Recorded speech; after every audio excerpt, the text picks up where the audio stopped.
కన్యరాశికి చూడండి, 1, 2, 3 3 బోల్తా పడ్డాయండి. 3 బోల్తా పడ్డాయి. 1, 2 ఈ చిత్తా 2 పడ్డాయండి ఈ కన్యారాశి వారికి. ఈ కన్యారాశి వారికి చూడండి, ఆలోచన రేఖాటంలో ప్రశ్నయోగ స్థానంలో బాగునుంది. ఎక్కువ దోస్తానం, ఎక్కువ సోబతి, ఎక్కువ పడురాదు. దోస్తానం చేసిన వాళ్ళు కూడా చాలా నష్టపోయారు. ఇప్పుడన్నా మంచిగుంటామా లేదా అనుకుంటున్నారు, కానీ మంచిగానే ఉంది. తొందర పడవద్దు, నిదానం చేయండి. మీరు ఎంత నిదానం చేస్తారో అంత మంచిగుంది.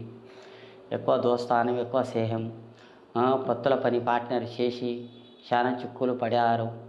ఇప్పుడన్నా మంచిగా అవుతుందా లేదా అనుకుంటున్నారు. మంచిగానే ఉంది, చెడు ఏం లేదు. కానీ తొందర పడకండి, నిదానంతో చేయండి.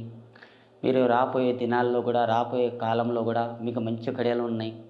మీ ఫ్యూచర్లో కానీ, భవిష్యత్తులో కానీ మీరు పేరు సంపాదించుకుంటారు. మంచిగా ఉంటుంది.